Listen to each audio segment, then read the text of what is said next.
El fallo de la Corte Suprema de los Estados Unidos destapa el verdadero plan de Donald Trump.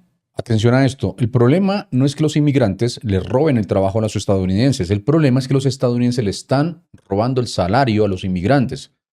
Y ahora tienen una Corte Suprema que los está protegiendo. Eso es lo que está pasando. Miren este video, discúlpenme en el doblaje, el audio original no era tan bueno. Escuchen lo que pasó acá. Llamé. A IC no teníamos los papeles. Sí, llamé a ICE. No tenías los papeles. Sí, Tú no tenías... los papeles. Él dice que va a llamar a ICE por mí. Así están las cosas ahora. Así son las cosas. Solo para evitar pagar, a veces dicen que van a llamar a ICE por ti. ¿Eso es lo que haces con todos los trabajadores? ¿Eso es lo que haces con todos los trabajadores? Quiero mostrarte. Miren, lo que acaban de ver ustedes no es una pelea entre un patrón malo y un empleado, no. Lo que ustedes acaban de ver es un sistema que funciona exactamente como fue diseñado. Ese señor parado en la puerta de su negocio con el dedo apuntando a la cara de su trabajador, sabe algo que todos en esta sala pues necesitamos entender. Sabe que ese empleado no puede ir a ningún lado, no puede llamar a la policía, no puede denunciarlo, no puede hacer nada, y él lo sabe. Y por eso sonríe. Fíjense ustedes en esto. Ese trabajador aceptó el empleo, acordó un salario de $20 la hora, trabajó, cumplió, y cuando llegó el día de cobrar lo que era suyo, lo que era no un favor, no una limosna, le pagaron la mitad. Y cuando reclamó, bueno, la respuesta fue, te llamo a ICE. O sea, ICE o ICE, como lo quieras llamar, ya no solamente es una agencia de inmigración, es el látigo más barato que están usando y está disponible para cualquier patrón que quiera mano de obra sin el inconveniente de tener que pagarla. Es una bendita locura. Tal vez muchos dirán, John, pero es que no debían estar ahí ilegalmente. Y claro que sí, porque la solución a robarle el salario a alguien es que la víctima no debía existir. Perdónenme, qué argumento tan sólido, qué construcción jurídica tan impresionante. Lo que pasa es que ese patrón también cometió un delito. Contrató a sabiendas a trabajadores indocumentados. Eso es ilegal en Estados Unidos. Y además no les pagó lo acordado. Eso también es ilegal. 2 crímenes, 0 consecuencias. Porque él tiene algo que sus empleados no tienen. Papeles. Papeles, nada más. Y ahora, gracias a lo que ocurrió esta semana en Washington, ese desequilibrio de poder acaba de volverse permanente. Miren, esto no es un círculo vicioso, es un negocio. Y el negocio funciona así. Donald Trump necesita mano de obra barata para la economía que promete, incluso él mismo prefiere contratar inmigrantes para Mar-a-Lago y sus resorts. Sus donantes necesitan trabajadores que no puedan quejarse. La Corte Suprema acaba de firmarles el contrato. Para entender cómo llegamos hasta aquí, cómo es posible que en 2026 un patrón pueda hacer esto en plena luz del día y en cámara, necesito contarles lo que pasó el jueves 25 de junio, porque ese día la Corte Suprema de los Estados Unidos tomó una decisión que afecta a más de 1 millón de personas y la mayoría ni siquiera sabe qué ocurrió. El jueves 25 de junio de 2026, la Corte Suprema de los Estados Unidos votó 6-3, 6 jueces conservadores contra 3 jueces liberales, y con esa votación le dieron a Donald Trump algo que él llevaba años buscando: el derecho a deportar a quien quiera, cuando quiera, sin que ningún juez en ese país pueda decirle que no. Así de simple, así de brutal, así de loco. Déjenme explicarles exactamente qué fue lo que sucedió, lo que decidió esa corte, porque los medios lo están contando como si fuera un tema de haitianos y sirios. Y sí, afecta directamente a 350,000 haitianos y a 6,000 sirios que esta semana se fueron a dormir con protección legal y se despertaron sin ella. Pero el problema es mucho más grande que eso. El TPS, el Estatus de Protección Temporal, es un programa que el Congreso creó en 1990. No lo inventó Joe Biden, no lo inventó Barack Obama, lo creó el Congreso de los Estados Unidos de manera bipartidista hace 35 años, precisamente para proteger a personas que vienen de países en crisis. Guerra, desastres naturales, caos político. La idea era muy simple. Si tu país está en llamas, pues no te mandamos de vuelta a morir. Esperas aquí, trabajas aquí, pagas impuestos aquí. Repito, pagas impuestos aquí hasta que las cosas mejoren. Eso era el TPS. Un escudo humanitario con respaldo legal del Congreso. Miren, lo que hizo la Corte el jueves fue decir algo que a mí me dejó frío cuando yo lo leí: que ningún tribunal puede revisar la decisión del gobierno de terminar ese programa, que el secretario de Seguridad Nacional tiene discreción absoluta, que si Donald Trump decide que Haití ya está bien, que es un país seguro, pues ningún juez puede contradecirlo. Y aquí viene lo que me parece a mí la contradicción más obscena de todo este asunto. El mismo Departamento de Estado de Donald Trump, no la ONU, no los demócratas, no los medios de izquierda, tiene activo en este momento un aviso de viaje nivel 4 para Haití. Nivel 4, el máximo, no viajar por terrorismo, secuestro, disturbios y atención médica deficiente. Los vuelos comerciales a Puerto Príncipe están suspendidos. Sus propios empleados no pueden salir de la embajada. O sea, el gobierno de Donald Trump le dice a sus funcionarios, no vayan a Haití, es peligroso, pilas. Y al mismo tiempo le dice a 350,000 haitianos, váyanse a Haití, que eso allá ya está bien. Coherencia total. Gobierno de primer nivel. Claro, el juez de la Corte Suprema, Samuel Alito, escribiendo esa opinión mayoritaria, ahí tan tranquilo, tan satisfecho, un señor que nunca ha tenido que salir corriendo de su país, ese señor nunca ha dormido sin saber si mañana tiene papeles. Ese señor toma decisiones sobre millones de vidas desde una silla que nadie le puede quitar, porque los jueces de la Corte Suprema son vitalicios. Los nombran ahí y ahí se quedan, hasta que ellos decidan irse o hasta que mueran. Pero volvamos a los números, que son interesantes, porque los números no mienten. Esta decisión no afecta solamente a haitianos y sirios. Bájense de esa nube. El TPS cubre actualmente a 1.3 millones de personas de 17 países. Donald Trump ya ha iniciado el proceso para terminar las protecciones de 13 de esos. Y ahora ningún juez puede pararlo. ¿Entienden lo que eso significa? La Casa Blanca lo celebró, su vocera dijo que era una victoria tremenda. Claro que sí, tremenda victoria sacarle el piso a 1 millón de personas. Eso es un logro histórico. Y ayer en el Council del Departamento de Seguridad Nacional, el abogado jefe publicó en X, con una sonrisa ahí en el texto, la T en TPS significa temporal.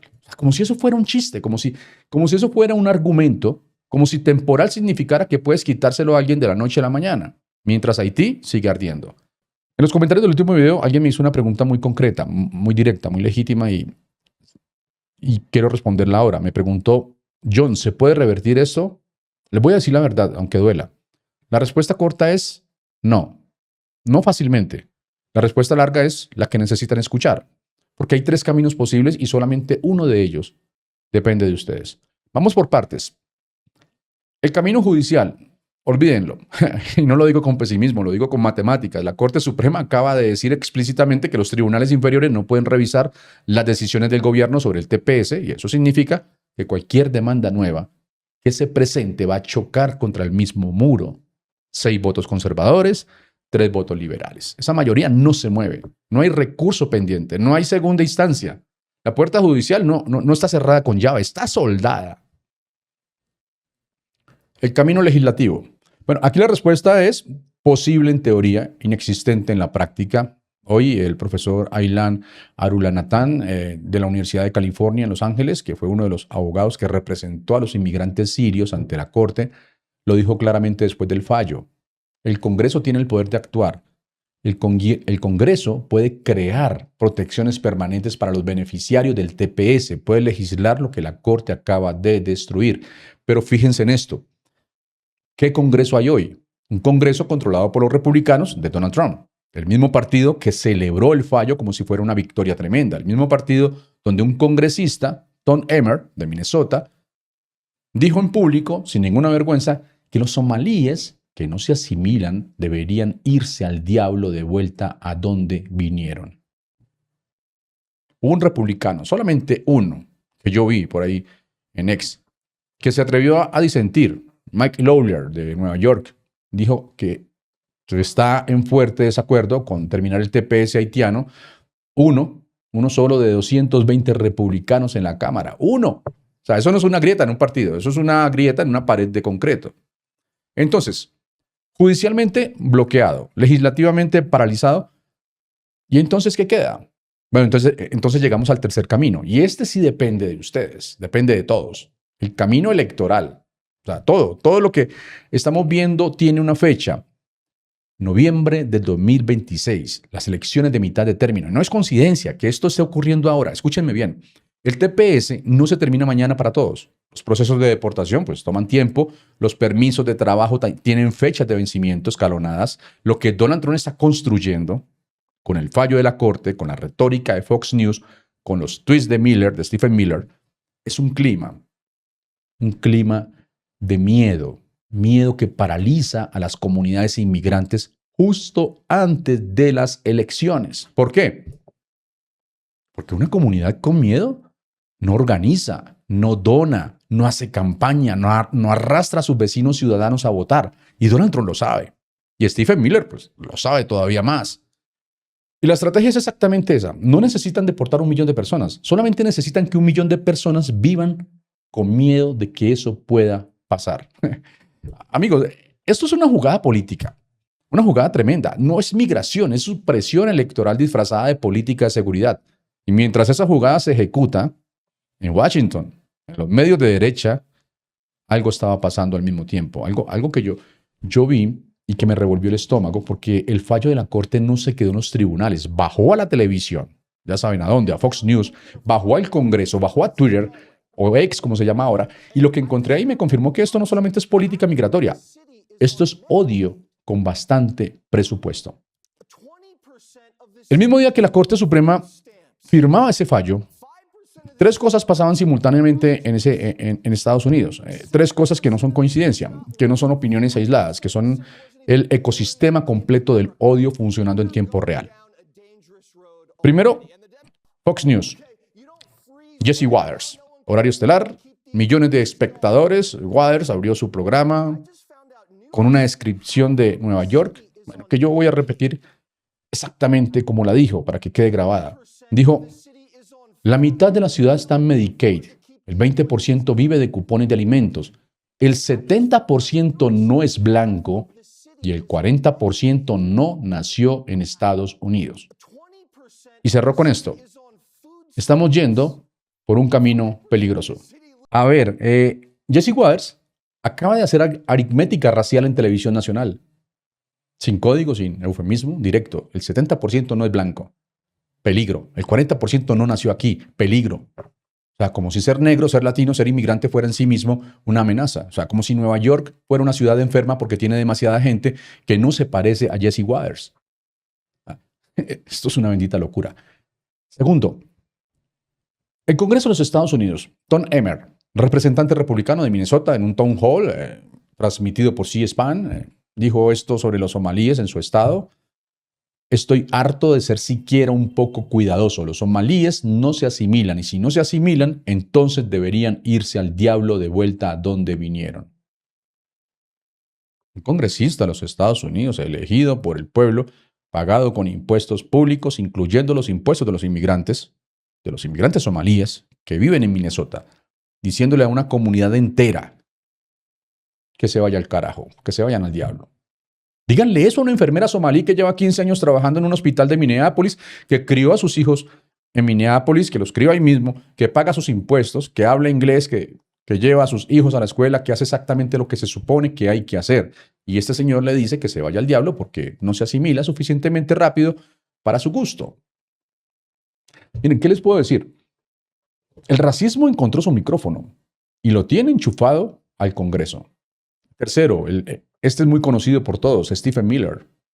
Miller, el arquitecto de toda la política migratoria de Donald Trump, el nieto de inmigrantes judíos que huyeron de la persecución en Europa, publicó esta semana un tuit alarmándose porque en 2026 la mitad de los residentes de Nueva York hablan un idioma distinto al inglés como lengua principal. ¿A qué escándalo tan terrible? ¿Qué tragedia tan profunda? Y hagamos un alto aquí. Lo que le voy a decir ahora es historia. No es opinión, es historia. Uno de los comentarios del último video, el video de ayer, me lo recordó y tiene toda la razón. Los padres fundadores de este país eran hijos de inmigrantes. Uno de ellos llegó directamente como inmigrante y el español se hablaba en este territorio mucho antes de que existieran los Estados Unidos. Florida fue colonizada por los españoles en septiembre de 1565. Pedro Menéndez de Avilés fundó San Agustín, la ciudad más antigua de los Estados Unidos. 42 años antes que Jamestown y 55 años antes de que los peregrinos llegaran a Plymouth Rock. Eso está ahí en Wikipedia, no me lo estoy inventando.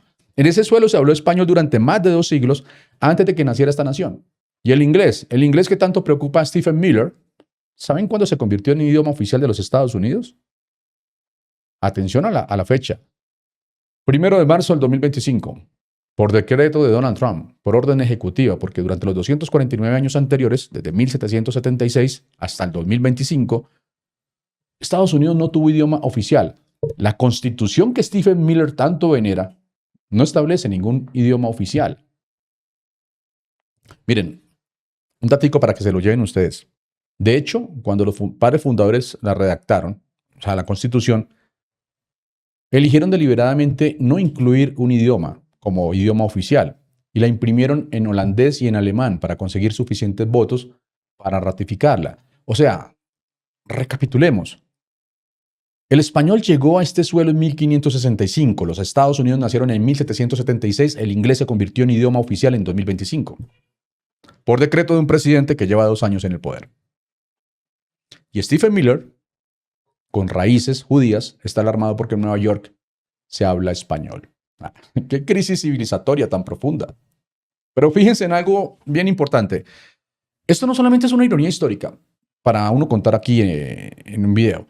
Esto es la arquitectura completa del discurso que legitima el fallo de la Corte Suprema. Jesse Waters pone el miedo en televisión, ahí en Fox News, Emmer lo lleva al Congreso, Miller lo amplifica en redes sociales y la Corte firma el papel que lo convierte en política de Estado. No son 4 personas distintas, entiéndanlo bien, con 4 opiniones distintas. No lo son. Son 4 piezas del mismo mecanismo. Un mecanismo que bajó a la calle, que llegó a ese restaurante de Brooklyn, que le dijo a un trabajador que reclamaba su salario, hey, si reclamas tu salario completo, te llamo a ICE.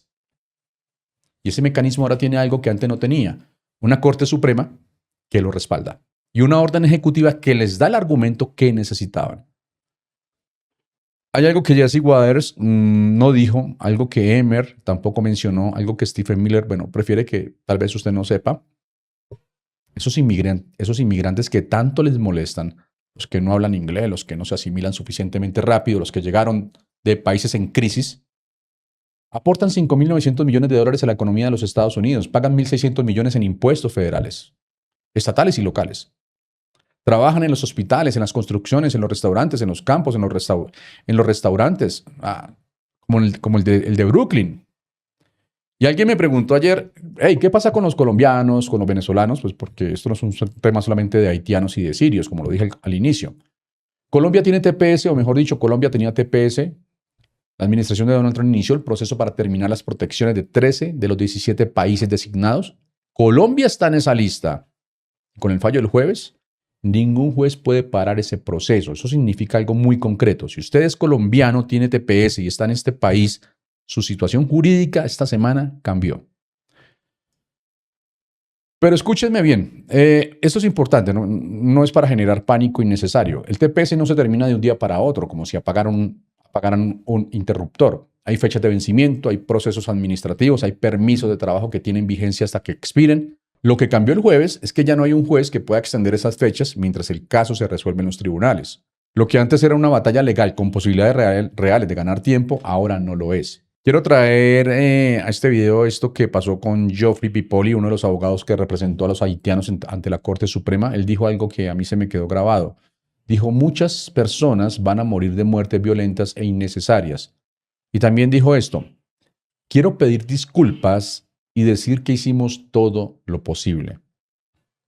Este señor es un abogado, un estadounidense llorando o reclamando por personas que no son su familia, que tal vez ni siquiera conoce, porque sabe lo que significa mandar a alguien de vuelta a un país en llamas. Así que no solamente es Colombia, son Venezuela, y todo el mundo sabe lo que es Venezuela hoy, y ahora más con ese terremoto que acaba de suceder. Y desde aquí quiero aprovechar para enviar un saludo de apoyo, y no solamente un saludo, ya hice mi aporte en uno de los centros de recolección de ayudas para todos esos hermanos venezolanos que la están pasando muy mal en este momento a causa del terremoto. Aparte de Venezuela, también son Honduras, El Salvador, Nicaragua. Son los países de donde viene la mayoría de nuestra audiencia en este canal.